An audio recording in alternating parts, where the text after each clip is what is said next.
Hello and welcome to our latest unboxing video. I'm Eliza here at the Hatfield Public Library and I have a big box of kids books. We got to get these on the shelf really fast because our summer reading program is just about to begin and we want the kids to have lots of options of what they can choose.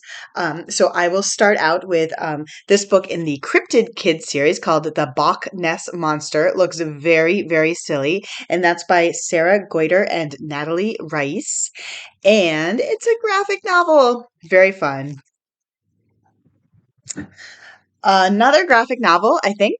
Yes, a little more on the serious side. And this is called, it's in a series called Tegan and Sarah Junior High. And it's by Tegan Quinn and Sarah Quinn, illustrated by Tilly Walden.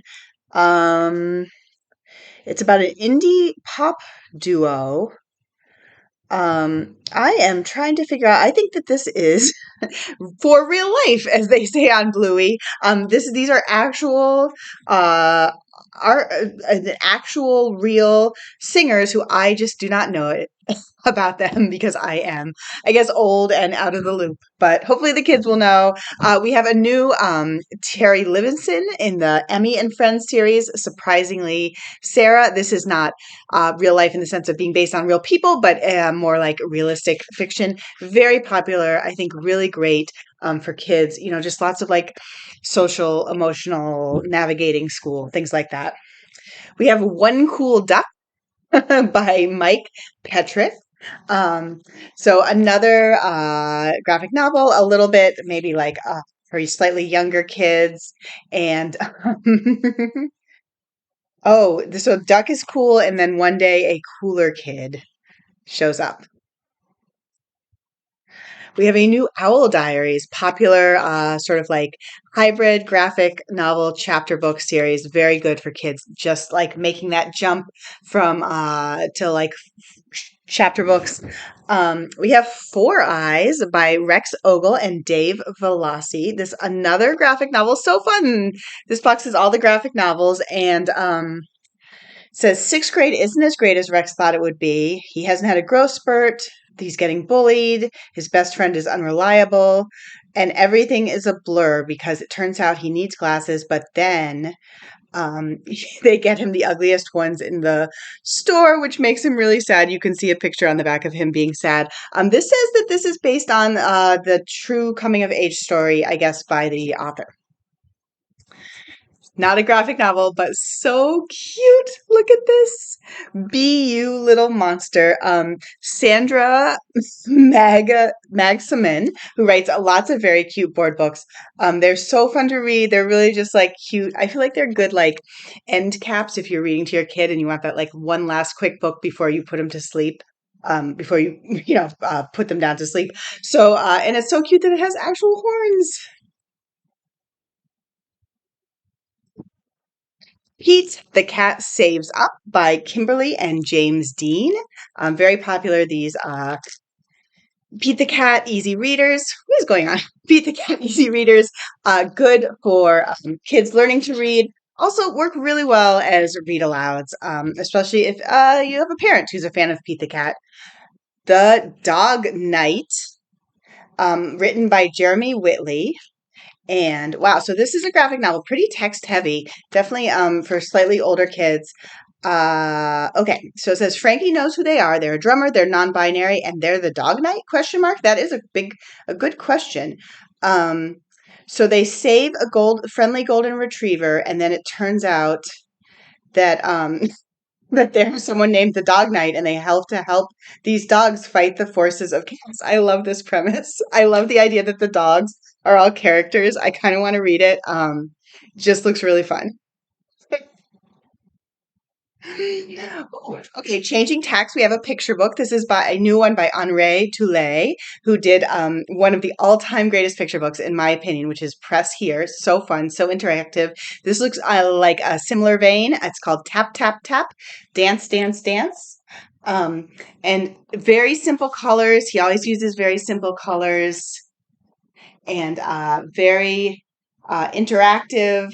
Just so fun with kids.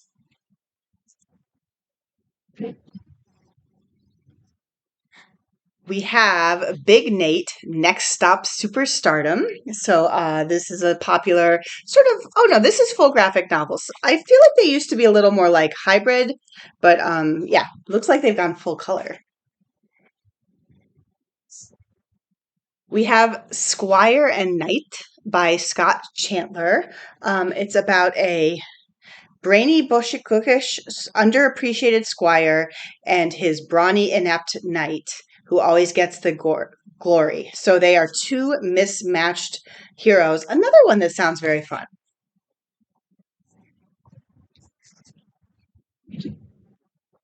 Grace Needs Space.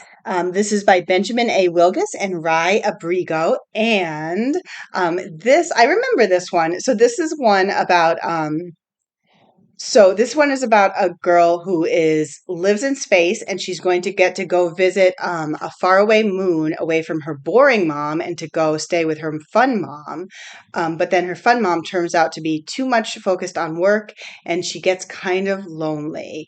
And then something happens, and it's a big adventure.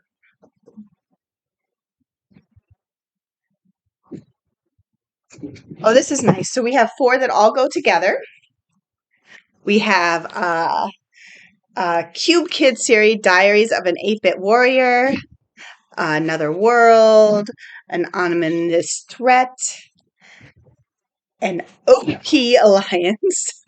And yeah, these are graphic novels in the world of Minecraft. I think a lot of big Minecraft fans among out there, and they will snap these up.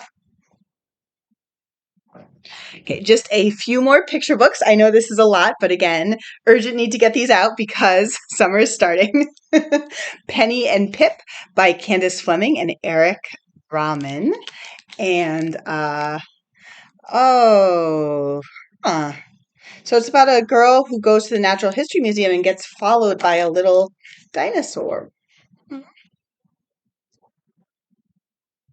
So this is a very funny one.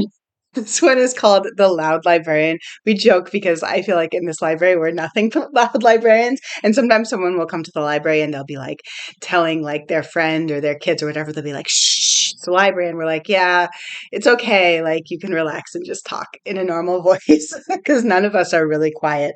But so I think that's pretty common, actually more common than you would think. This is written by Jenna Beatrice and it's illustrated by Erika Lynne Jones. Uh, oh,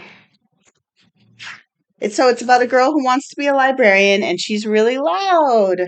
So she thinks that's a snag. But again, my opinion, I like that she's shouting here. My opinion, that just makes you the perfect librarian. Our Pool by Lucy Ruth Cummins. So this is about all the people who go to this town pool, I guess. So fun.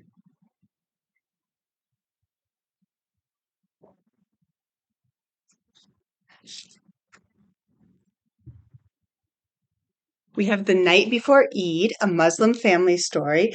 This cover is so sweet. Look at the grandma hugging the kid. This is by Aya Khalil, illustrated by Rashin Kheiriyeh, and it's about preparing for Eid, which is a Muslim holiday. They make sweet treats. The grandma's visiting and they talk about the history of the holiday. I love this. I feel like I'm on record for already saying this, but I love holiday stories that tell information about the holiday, like in the context of a story, which is like, I think surprisingly hard to do maybe because there often aren't that many of them, but it's a good way to learn. Last one is called Where Wildflowers Grow. Very sweet cover. This is written by Ha Dinh. It's illustrated by Bao Lu. And it's interesting. It doesn't have a dust jacket, which I kind of like. Um, I remember reading the review. Let me see if they have a summary. Okay, so this is about a girl who's moving, um, and I think she has to leave her friend, and she has to prepare for going to her new life, which is an experience, that a lot of kids have to go through, and it's really hard. So, It doesn't, I don't know, maybe in the story it says, oh, look, here they are when they're older. They're still writing to each other. I love that. Um, and here are some stories from the author's, some pictures from the author's life. Okay, so good. Okay, well, that was my big box of picture books, graphic novels, all the fun stuff. And I will be back soon with more.